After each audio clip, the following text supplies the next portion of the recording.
আমার নাম আকাশ। যখন আমার বড় ভাইয়ের বিয়ে হয় তখন আমার বয়স ছিল মাত্র ১৯ বছর। আমি তখন ১৯ বছরের এক তরুণ যুবক।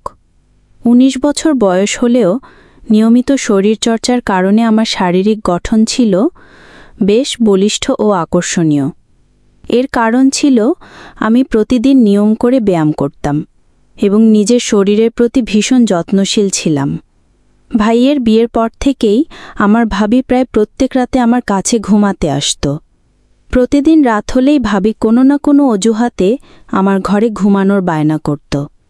কিন্তু আমি ভাবির পাছে ঘুমাতে ভীষণ অস্বস্তি বোধ করতাম, কারণ ঘুমের ঘোরে ভাবি কখনো আমাকে জড়িয়ে ধরত, আবার কখনো আমার পায়ে তার পা তুলে দিত। কিন্তু সেই রাতে ভাবি যখন আমার কাছে শুয়েছিল তখন মাঝরাতে সে হঠাৎ করে আমাকে জড়িয়ে ধরে। ভাবির এমন আচরণে আমার মনের মধ্যে এক অদ্ভুত আলোড়ন সৃষ্টি হয়। এরপরে আমি আর নিজের আবেগ ধরে রাখতে না পেরে ভাবির সঙ্গে... বন্ধুরা, আজকের গল্পটি শুনলে আপনারাও হয়তো অবাক হবেন। শেষ পর্যন্ত আমার আর ভাবির সম্পর্কের পরিণতি কি হয়েছিল তা জানতে পুরো গল্পটি শোনার অনুরোধ রইল। আমরা দুই ভাইয়ের স্বভাব ছিল সম্পূর্ণ ভিন্ন। আমার বড় ভাইয়ের নাম আরিফ। আমার ভাই ছিল খুব শান্ত প্রকৃতির, আর আমার মেজাজটা ছিল বেশ চড়া। কেউ আমার সঙ্গে কোনো অন্যায় করলে আমি তাকে সহজে ছেড়ে দিতাম না। এমনকি প্রয়োজনে মারামারি করে প্রতিপক্ষকে শায়েস্তা করে তবেই বাড়ি ফিরতাম। ছোটবেলায় বাবা মারা যাওয়ার পর ভাইয়ের স্নেহেই আমি বড় হয়েছি। ভাইয়ের বিয়ের পরেও সব কিছু স্বাভাবিকভাবেই চলছিল। আমি আমার নিয়মমতো সকাল বিকেল শরীরচর্চা করতাম। আমি আমার শরীর নিয়ে এতটাই সচেতন ছিলাম যে একটি জিমেও ভর্তি হয়েছিলাম এবং সেখানে নিয়মিত যেতাম। গত বছর আমি স্নাতক পাশ করেছি। তারপর চাকরির প্রস্তুতির জন্য একটি কোচিং সেন্টারেও যাচ্ছিলাম। এমন নয় যে আমি কোনো কাজ না করে সারাদিন বাড়িতে বসে থাকতাম। আমিও নিজের কাজ নিয়ে ব্যস্ত থাকতাম। আমার ভাই প্রতিদিনের মতো সকালে খাওয়া দাওয়া করে অফিসে যেত এবং সন্ধ্যায় ফিরত। কখনো কখনো ভাইয়ের ফিরতে রাতও হয়ে যেত। ভাই ভীষণ ব্যস্ত থাকত, তাই বাড়ির সমস্ত বাজারঘাটের দায়িত্ব আমার উপরেই ছিল। আমি ভাইকে খুব ভালোবাসতাম। ভাইও আমাকে ভীষণ স্নেহ করত। অন্যদিকে মা ও ভাবি দুজনে মিলেই সংসারের সব কাজ সামলাত। ভাইয়ের বিয়ের এক সপ্তাহ পর ভাবি যখন তার বাপের বাড়ি থেকে ফিরে আসে তখন আমরা সবাই একসঙ্গে খেতে বসেছিলাম। তখন ভাবি মাকে বলল, মা, আজ বিকেলে আমি একটু বেড়াতে যেতে চাই, আর আকাশও আমাদের সঙ্গে যাবে। মায়ের কিছু বলার আগেই আমি ভাবিকে বললাম, ভাবি, তুমি আর ভাইয়া ঘুরে এসো, আমি যেতে পারবো না, আমার জিম ক্লাস আছে। ভাবি তখন সবার সামনে আমার হাত ধরে বলল, আকাশ, তুমি এত ভাব দেখাচ্ছ কেন? আমি কত অনুরোধ করে তোমাকে বলছি।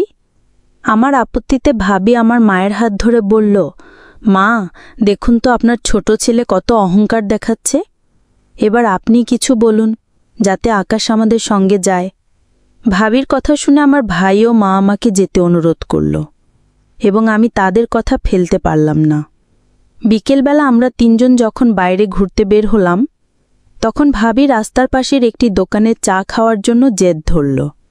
আমরা তিনজন সেখানে চা খেতে গেলাম এবং সেখানেই দুটো ছেলের সঙ্গে আমার ঝামেলা হয়ে যায়। আমি প্রচণ্ড রেগে গিয়ে ছেলেগুলোকে খুব মেরেছিলাম। আসলে আমরা যখন চা খাচ্ছিলাম তখন কিছু ছেলে আমার ভাবির শারীরিক গঠন নিয়ে কুরুচিপূর্ণ মন্তব্য করছিল। আমার ভাবি দেখতে খুবই সুন্দরী ছিল। ওই ছেলেরা যখন ভাবিকে নিয়ে নোংরা কথা বলছিল তখন আমার মাথা গরম হয়ে গিয়েছিল। ভাইয়া আমার রাগ দেখে বলেছিল, আকাশ, এসব রাস্তার ছেলেদের সঙ্গে ঝামেলা করে লাভ নেই, ওদের কথায় কান দিস না। আমি ভাইয়ের কথা শুনে নিজেকে সংযত করার চেষ্টা করেছিলাম, কিন্তু ছেলেগুলো যখন আরও বাজেভাবে মন্তব্য করতে শুরু করে তখন আমি আর নিজের রাগ সামলাতে না পেরে ওদের প্রচণ্ড মেরেছিলাম। আমি আমার ভাবিকে মায়ের অসনেই দেখতাম, তাই এটা আমি কখনই সহ্য করতে পারতাম না যে আমার মাতৃসম ভাবিকে কেউ খারাপ কথা বলুক বা তার দিকে কুনজরে তাকাক। ওই ঘটনার পর থেকে আমার আর ভাবির সঙ্গে কোথাও বাইরে যেতে ইচ্ছে করত না। কিন্তু আমার ভাবি প্রতিদিন কোনো না কোনো অজুহাতে আমার সঙ্গেই বাইরে যেত এমনকি সেদিন ভাবির আচরণ দেখে আমি খুব অবাক হয়েছিলাম, কারণ ভাবি যখন আমার মোটরসাইকেলের পেছনে বসত তখন সে আমাকে অনেক জোরে চেপে ধরত। আমার ভাবি কোনো না বাহানায় সবসময় আমাকে স্পর্শ করার চেষ্টা করত। আমার প্রতি ভাবির এই আচরণের আসল উদ্দেশ্য কী ছিল সেটা আমি অনেক পরে বুঝতে পেরেছিলাম। একদিন আমার ভাই যখন অফিস থেকে ফেরেনি তখন ভাবি আমার ঘরে ঢুকে আমার হাত ধরে টেনে নিজের ঘরে নিয়ে যায়। ভাবির ঘরে ঢুকে তার দিকে তাকিয়ে আমি অবাক হয়েছিলাম। ভাবি তখন একটা নীল রঙের রাতের পোশাক পরেছিল এবং ওই পোশাকে তাকে পরীর মতো লাগছিল। মনে হচ্ছিল যেন স্বর্গ থেকে কোনো অপ্সরা নেমে এসেছে। আমার কিছু বলার আগেই ভাবি আমাকে জিজ্ঞেস করল, আকাশ, বলো তো আমাকে এই পোশাকে কেমন লাগছে?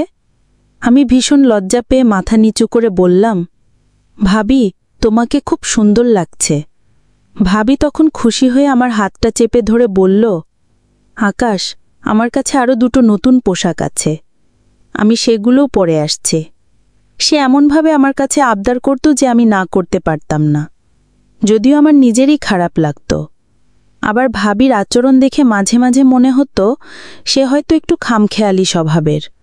আমি হয়তো তার সম্পর্কে ভুল ভাবছি। আমি নিজেও ঠিক বুঝতে পারছিলাম না কোনটা ঠিক আর কোনটা ভুল। ওই সময় ভাবি আমার কাছে যে আবদারগুলো করছিল সেগুলো আমার একদমই ভালো লাগছিল না। তবু আমি চুপচাপ সহ্য করছিলাম, শুধু এটা ভেবে যে সে আমার ভাইয়ের স্ত্রী। তারপর ভাবি আমার উপস্থিতিতেই পর্দার আড়ালে গিয়ে যখন পোশাক পরিবর্তন করছিল তখন পর্দার উপরে তার শরীরের অবয়ব ফুটে উঠছিল। সেটা দেখে আমার শরীরে এক অন্যরকম অনুভূতি জেগে ওঠে এবং আমি উত্তেজিত হয়ে পড়ি। পরক্ষণেই আমার মনে হলো ভাবির জন্য আমার মনে যে অনুভূতি জেগেছে তা একদমই ঠিক নয়। আমি নিজেকে নিয়ন্ত্রণ করলাম এবং ভাবির অপেক্ষা না করেই সেই ঘর থেকে বেরিয়ে নিজের ঘরে চলে এলাম, কারণ আমি বুঝতে পারছিলাম যে এসব ঠিক হচ্ছে না। ভাবিকে ওই অবস্থায় দেখার পর আমার মনে যে আবেগ জেগেছিল তা অনুচিত ছিল। তারপর আবার ভাবলাম, ভাবি তো চাইলে বাথরুমের ভেতরে গিয়ে পোশাক পরিবর্তন করতে পারত, তাহলে সে কেন আমার সামনে পর্দার আড়ালে পোশাক পরিবর্তন করল? আমি কিছুই বুঝতে পারছিলাম না।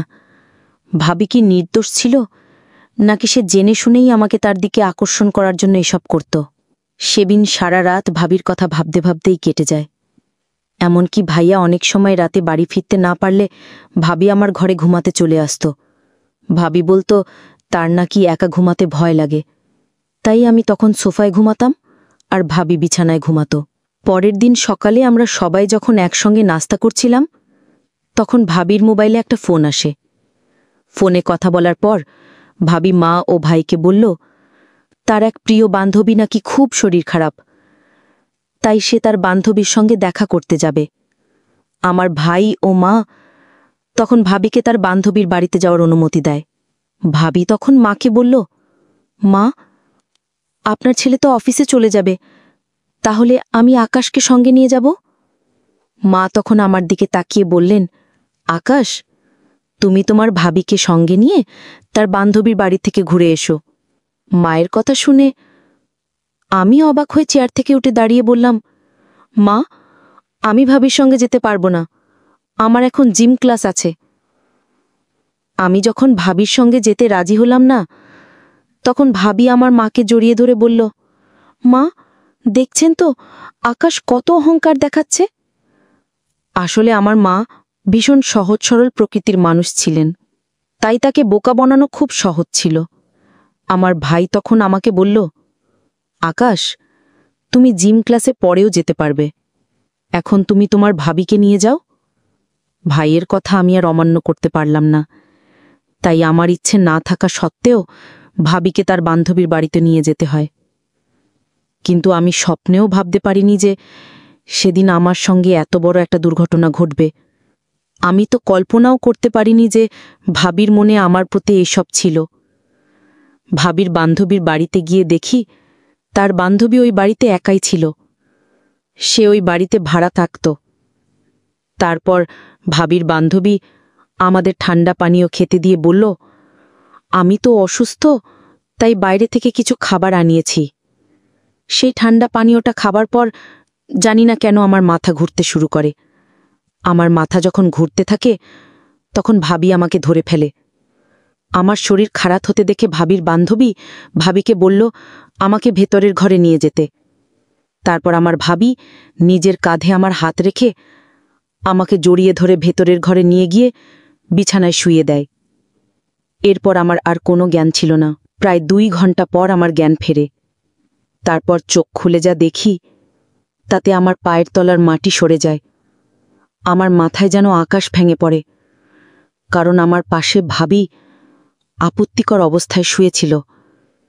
আমার যখন জ্ঞান ফেরে তখন সে একটা চাদর গায়ে জড়িয়ে আমার দিকে তাকিয়ে মুচকি হাসে। তখন আমি অস্থির হয়ে বিছানা থেকে নেমে বললাম, ভাবি, এসব কি? আমার কিছু মনে নেই কেন? আমি কি করেছি? ভাবি তখন গায়ে চাদর জড়িয়ে বিছানা থেকে নেমে আমার কাছে এসে আমার গাল দুটো টিপে দিয়ে বলল, আকাশ, তুমি আজ আমার সঙ্গে সবকিছু করেছ। আমি তখন অস্থির হয়ে ভাবির হাতটা আমার গাল থেকে সরিয়ে দিয়ে বললাম, না, এটা ঠিক হয়নি। এটা অনেক বড় পাপ হয়ে গেছে। আমি কিভাবে এরকম নোংরামি করতে পারলাম? ছি, আমার নিজের উপরেই ঘৃণা হচ্ছে। তারপর আমি ভাবির সামনে হাত জোর করে বললাম, ভাবি, যা হওয়ার হয়ে গেছে, তাই এসব ভুলে যাও এবং আমাকে ক্ষমা করে দাও। ভাবি তখন মুচকি হেসে আমার হাতটা চেপে ধরে বলল, দেখো আকাশ, আমাদের মধ্যে কোনো কিছুই ভুল হয়নি। এটা তোমার আর আমার ভালোবাসা। আমি তখন ভাবির হাতটা দূরে সরিয়ে দিয়ে বললাম, এটা তুমি কি বলছো? তুমি আমার ভাবি, তাই আমাদের মধ্যে যা হয়েছে সেটা ভুলে যাও। ভাবি তখন ভীষণ রেগে গিয়ে আমাকে বলল, দেখো আকাশ, আমি তোমাকে অনেক ভালোবাসি। শুধুমাত্র তোমাকে পাবার জন্যই আমি তোমার ভাইকে নামমাত্র বিয়ে করেছি, কিন্তু আমি ভালোবাসি তোমাকে, এবং আজ থেকে তুমি শুধু আমার। ভাবির কথা শুনে আমার মাথা ঘুরে ওঠে। আমি তখন ভাবিকে হুমকি দিয়ে বললাম, দেখো ভাবি, তুমি যদি বেশি বাড়াবাড়ি করো তাহলে আমি ভাইয়া ও মাকে তোমার ব্যাপারে সব সত্যি কথা বলে দেব, আর সবকিছু শোনার পর ভাইয়া তোমাকে বাড়ি থেকে ধাক্কা মেরে বের করে দেবে। আমার কথা শুনে ভাবি জোরে জোরে হেসে নিজের মোবাইলটা বের করে কিছু ছবি দেখালো, যেগুলোতে আমি আর ভাবি অর্ধনগ্ন অবস্থায় একে অপরকে জড়িয়ে ধরেছিলাম। সেই ছবিগুলো দেখিয়ে ভাবি আমাকে হুমকি দিতে শুরু করে। আমি খুব ভালোভাবেই জানতাম যে ওই ছবিগুলো ভাইকে দেখালে সে আমাকেই খারাপ ভাববে। ভাবির কথা শুনে আমি বুঝে গিয়েছিলাম যে আমার প্রতি ভাবির উদ্দেশ্য ঠিক নয়। এমনকি ওই সব কিছু ভাবিরই চালাকি ছিল। ভাবি নিজে তার বান্ধবীকে দিয়ে আমার ঠান্ডা পানীয়র মধ্যে নেশার ওষুধ মিশিয়েছিল, এবং ভাবি এই সব কিছু আগে থেকেই পরিকল্পনা করে রেখেছিল। সেদিন বাড়ি ফিরে আসার পর আমি মা ও ভাইকে বলেছিলাম যে আমি এবার বিয়ে করতে চাই।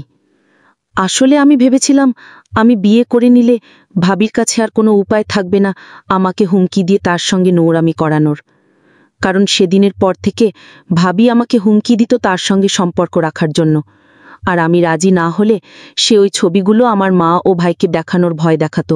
আমি তো স্বপ্নেও ভাবতে পারিনি যে যেই নারীকে আমি মাতৃসম মনে করতাম সেই নারীর মনে আমার প্রতি অন্য কিছু ছিল। আমি এক ভীষণ উভয় সংকটে পড়ে গিয়েছিলাম, এবং এই কথাগুলো আমি কাউকে বলতেও পারছিলাম না। তাই আমি নিজে থেকেই বিয়ে করার সিদ্ধান্ত নিয়েছিলাম, যদিও আমার তখন বিয়ে করার কোনো ইচ্ছে ছিল না। ভেবেছিলাম আমি অন্য মেয়ের সঙ্গে বিয়ে করে নিলে ভাইয়ের সংসারটা অন্তত গেঁচে যাবে। তারপর আমি যখন বিয়ে করতে চাইলাম তখন ভাইয়া ও মা আমার বিয়ের জন্য রাজি হয়ে যায়, এবং 1 মাসের মধ্যেই আমার বিয়ে হয়। আমি ভেবেছিলাম এবার হয়তো সবকিছু ঠিক হয়ে যাবে, কিন্তু আমি স্বপ্নেও ভাবতে পারিনি যে আমার ভাবি এতটা নিচে নামতে পারে। আমার মনে তো ভাবির জন্য শুধু শ্রদ্ধাই ছিল, আমি তাকে কোনোদিন সেই চোখে দেখিনি। কিন্তু ভাবি বলেছিল সে নাকি শুধুমাত্র আমার জন্য আমার ভাইয়ের সঙ্গে বিয়ে করেছে। সে ভেবেছিল বিয়ের পর আমার সঙ্গে আনন্দ ফুর্তি করবে এবং তার সৌন্দর্য দেখিয়ে আমাকে নিজের দিকে আকর্ষণ করে তার শারীরিক চাহিদা পূরণ করবে, আর আমার ভাইকে শুধু টাকার জন্য ব্যবহার করবে। কিন্তু আমার ভাবির মনের ইচ্ছা পূরণ হয়নি। এইরকম নোংরা মানসিকতার মানুষও আমাদের সমাজে বাস করে, এটা ভাবতেও অবাক লাগে। অবাক লাগলেও এটাই সত্যি। বিয়ের পর ফুলশয্যা রাতে আমি যখন আমার স্ত্রীর কাছে যাই তখন তাকে কিছু বলার আগেই আমি ঘুমিয়ে পড়ি। ভেবেছিলাম ফুলশয্যার রাতে আমার স্ত্রীকে সবকিছু সত্যি কথা বলে দেব, যে আমার ভাবি আমার সঙ্গে কি করেছে, এবং এতে আমার কোনো দোষ নেই। কিন্তু আমার এত বেশি ঘুম পাচ্ছিল যে আমি আমার স্ত্রীর সঙ্গে সময় কাটাতে পারিনি, কারণ আমার ভাবি ইচ্ছা করেই দুধের গ্লাসে ঘুমের ওষুধ মিশিয়ে দিয়েছিল, এবং সেই দুধ খাবার পরেই আমি ঘুমিয়ে পড়েছিলাম। ভাবি ইচ্ছা করেই আমার দুধে ঘুমের ওষুধ মিশিয়েছিল, যাতে আমি আমার স্ত্রীর সঙ্গে ফুলশয্যার রাত কাটাতে না পারি। ভাবি কখনোই চায়নি যে আমি অন্য কাউকে বিয়ে করি, তাই ভাবি আমার স্ত্রীকে বাড়ি থেকে তাড়িয়ে দেওয়ার জন্য তাকে অপয়া প্রমাণ করার চেষ্টা করেছিল। কারণ ভাবি আমার বিয়েতে কোনোভাবেই বাধা দিতে পারেনি, তাই সে আমার স্ত্রীকে বাড়ি থেকে বের করে দেওয়ার ফোন দিয়ে এঁটেছিল। তাই ভাবি নিজেই প্রত্যেকটা কাজ খারাপ করে দিয়ে আমার স্ত্রীকে দোষারোপ করত এবং মাকে আমার স্ত্রীর ব্যাপারে উল্টোপাল্টা কথা বলতো, যাতে মা আমার স্ত্রীকে ঘৃণা করে এবং তাকে বাড়ি থেকে বের করে দেয়। কিন্তু আমার মা ভাবির কথায় বিশ্বাস করত না। আমি কিন্তু তখনও ভাবির ব্যাপারে আমার ভাই ও মাকে কিছু বলতে পারিনি, কারণ আমি খুব ভালোভাবেই জানতাম যে কোনো প্রমাণ ছাড়া ভাইকে যদি ভাবির ব্যাপারে বলি তাহলে ভাইয়া আমাকেই খারাপ ভাববে। তাই আমি সেই দিনের অপেক্ষায় ছিলাম যেদিন আমি ভাবির ব্যাপারে প্রমাণসহ ভাইকে দেখাতে পারবো যে ভাবি কতটা নোংরা মানসিকতার মানুষ এবং সে আমার সঙ্গে কত বড় অন্যায় করেছে। এমনকি আমার বিয়ের পরেও ভাবি আমাকে বিরক্ত করত। সেই সুযোগ পেলেই আমার ঘরে ঢুকে পড়ত এবং আমাকে বাজেভাবে ছোঁয়ার চেষ্টা করত। আমি তখন তার এই নোংরা ব্যবহারের জন্য খুব বিরক্ত হতাম এবং আমি বুঝতে পারছিলাম যে ভাবির সত্যিটা খুব তাড়াতাড়ি যদি সবার সামনে না নিয়ে আসি তাহলে আমার পরিবারে অশান্তি সৃষ্টি হবে, কারণ আমি আমার স্ত্রীকে কোনোভাবেই ঠকাতে চাইনি। তাই ভাবির নোংরামি সবার সামনে নিয়ে আসার জন্য আমি একটা ফোন দিয়ে এঁটেছিলাম। আমার ভাই তো ভাবিকে অনেক ভালোবাসত, কিন্তু ওই মহিলা আমার ভাইকে ঠকাচ্ছিল। আর এই সব কিছু জানার পরেও আমি কিভাবে চুপচাপ বসে থাকতাম? আমি জানতাম যে ভাবি সত্যিটা সবার সামনে এলে ভাইয়ের সংসারটা ভেঙে যাবে, কিন্তু সত্যিটা সবার সামনে নিয়ে আসা ছাড়া আমার কাছে আর কোনো উপায় ছিল না। কারণ ওই মহিলা দিনরাত আমাকে ওই নোংরা ছবিগুলো দেখিয়ে তার সঙ্গে শারীরিক সম্পর্ক করার জন্য হুমকি দিত।